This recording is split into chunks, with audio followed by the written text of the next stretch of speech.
Hi guys, কেমন আছো তোমরা সবাই? দেখো আমি এখানে গেছে দুধ বসিয়ে নিয়েছি। এবার তোমরা ভাবতেই পারো যে দুধটা দিয়ে আমি কী করবো। তার আগে ওয়েদারটা দেখে নাও আর আমি আস্তে আস্তে করে তোমাদেরকে সবটা বলছি।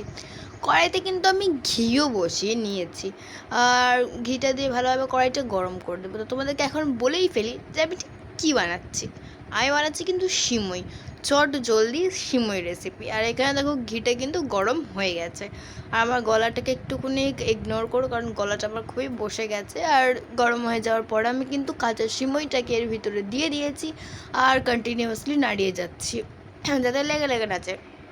মানে এই জায়গায় মানে যেহেতু ঘিটা ভালোভাবে লেগে যায় পুরো সিমইটাতে, যাতে একটু লেগে লেগে না যায়, তাই জন্য। তারপরে কিন্তু আমি গ্যাসটাকে একটুখানি বাড়িয়ে আমি এটাকে ছেড়ে দেবো। কেন? কারণ এটা যাতে একটুখানি ভাজা ভাজা হয়ে যায়। দেখো আমি এক্ষুনি ছেড়ে দেবো।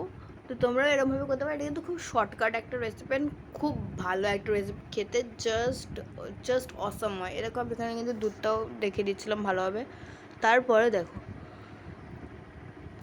এখানে কিন্তু সময়টা একটু একটু ভাজা ভাজা হয়ে গেছে, তাই জন্য আমি আবার নাড়িয়ে দিচ্ছিলাম, নাড়লে আবার পুড়ে যাবে।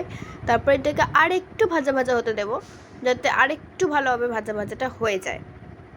এই যতক্ষণে ভাজা ভাজা হচ্ছে দুধটাকে দেখে নেবো। দুধটা দেখো খুবই ভালোভাবে ফুটে গেছে। এবার আমরা কি করব, দুধের ভিতর চিনি কাজু কিশমিশটা দিয়ে দেব। আর একটু করে দেখো চিনি আমি দিয়ে দিয়েছি, আমার স্বাদ মতো চিনি আমি দিয়ে দিয়েছি। তোমরা তোমাদের স্বাদ মতো চিনি দিয়ে দেবে।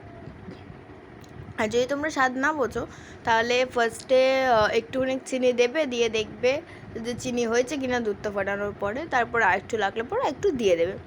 আর এখানে কাজু কিশমিশটাও আমি দিয়ে দিয়েছি, তারপরে সিমইটা দিয়ে দিয়েছি, কারণ যেহেতু আমার হাতে ফোন ছিল সেই জন্য আমি কিন্তু দেখাতে পারিনি, কিন্তু এখানে দিয়ে দিয়েছি। এরপরে আমরা সিমইটাকে খুব ভালোভাবে একটু ফুটিয়ে নেব যতক্ষণ না সিমইটা সেদ্ধ হচ্ছে, কারণ সিমইয়ের তো একটা সেদ্ধ হওয়ার ব্যাপার আছে। তারপরে কিন্তু আমরা গ্যাসটাকে অফ করে কিছুক্ষণ বন্ধ করে দেবো, তারপরে আমাদের রেডি।